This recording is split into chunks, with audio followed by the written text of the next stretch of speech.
Obsessive compulsive disorder, ये क्या है? मीडिया ने इस चीज़ का बहुत हाइप बना रखा है। अगर किसी को सफाई बहुत ज़्यादा पसंद है, अगर कोई अपने घर को बहुत नीट एंड टाइडी रखना चाहता है, कोई हर चीज़ को ऑर्गेनाइज रखना चाहता है, तो उसे ओसीडी का टाइटल दे दिया जाता है। तो क्या ये इतना ग्लैमरस बीमारी है? इसकी सच्चाई तो कुछ और ही है। ओसीडी, ऑब्सेसिव कंपल्सिव डिसऑर्डर में पेशेंट सिर्फ सफाई की तरफ ध्यान देता है, ऐसा नहीं है।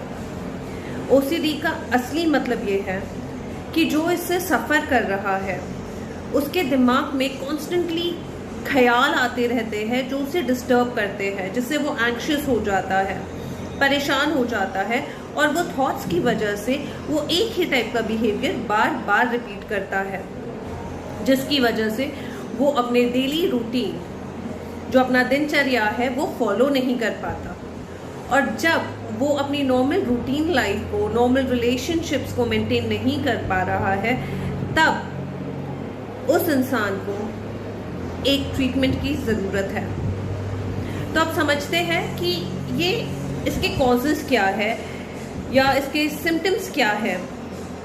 तो अगर हम पहले ही अगर सिम्टम्स देखें तो हम एक एग्जाम्पल ले सकते हैं कि अगर एक इंसान के दिमाग में बैठ गया है कि उसे कोरोना वायरस कभी भी हो सकता है, इस बीमारी से अगर उसे डर लगने लगा है, तो वो क्या करेगा? वो बार बार अपने हाथ धोएगा, अपने घर वालों के हाथ धुलवाएगा, घर को सैनिटाइज करेगा, और बार बार ये बिहेवियर चलता रहेगा, which is very unreasonable and uncontrollable. ये एक एग्जाम्पल हुआ। अब इसका कॉज क्या हो सकता है? इसका कॉज, सबसे पहला कॉज तो ये हो सकता है कि ये जेनेटिक हो, कि ओसीडी की बीमारी उनके फैमिली हिस्ट्री में कहीं रही हो और उसी से उनको ये मिली है।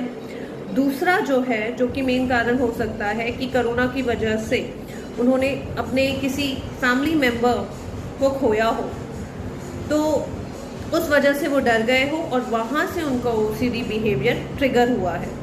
तो जो लोग ये ओसीडी के विक्टिम्स है, जो लोग इस बीमारी से सफ़र कर रहे हैं, वो लोग नाटक नहीं करते हैं। जनरली कहा जाता है इसके नाटक ख़त्म नहीं हो रहे हैं, पर ये नाटक नहीं होते हैं।